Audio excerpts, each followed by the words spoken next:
Picture a grown man sitting on the edge of a bed that still looks like it belongs to a teenager. Posters never taken down, drawers never finished unpacking, a closet still half-packed from some move years ago. Outside that door, the mail is piling up, and so are the calls he still hasn't returned. Most people look at that and call it laziness, or selfishness. But psychologists who study emotional development see something else. They see a clock that stopped ticking the exact day responsibility first felt unsafe. This isn't a video about men being childish. It's about a few of them growing up, everywhere except the one room that mattered most. We're calling this pattern emotional immaturity, but not the way people usually mean it. Not as an insult. As a stalled stage of development, frozen in place by something that happened long before adulthood. Here's where it usually starts.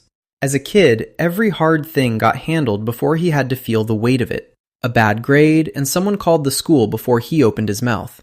A friendship fight, and someone stepped in to fix it before he learned to sit in the discomfort.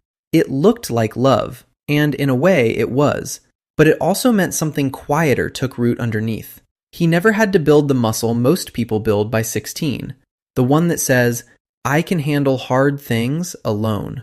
So accountability didn't feel like growth to him.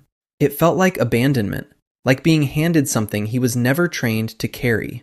Psychologist Martin Seligman described something close to this, learned helplessness, when trying stops feeling like it changes anything. If every obstacle in your path got cleared before you reached it, you never learned that your own effort moves the outcome.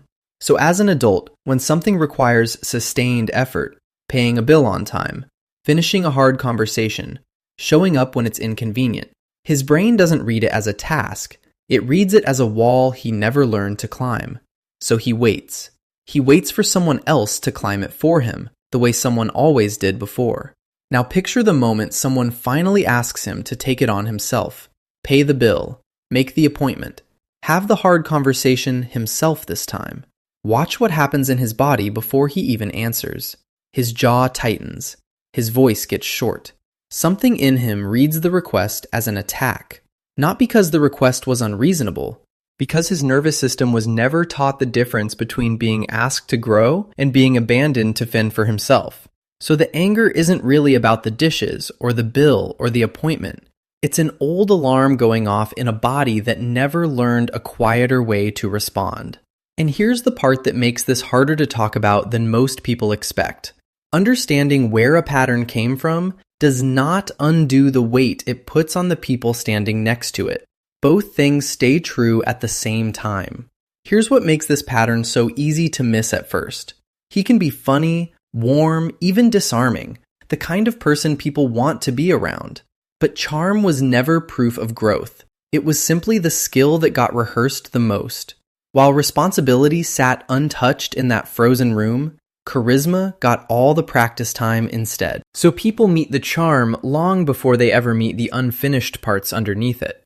Then there's a quieter version of avoidance, the one that hides inside a shrug. I just don't know how to do that.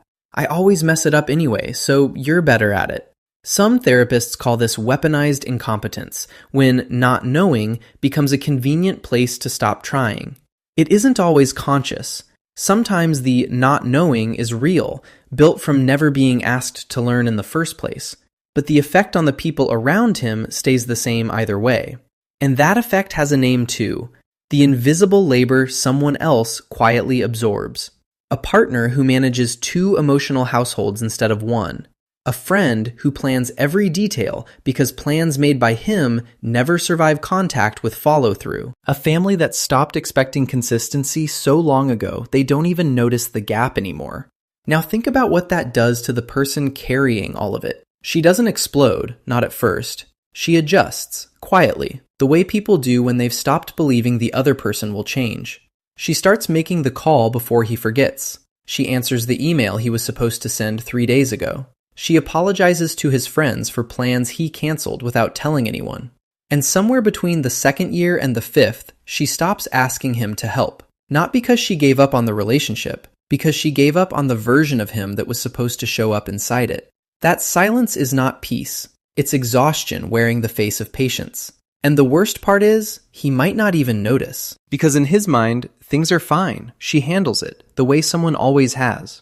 That cost is real, and it deserves to be said plainly, without softening it into a compliment.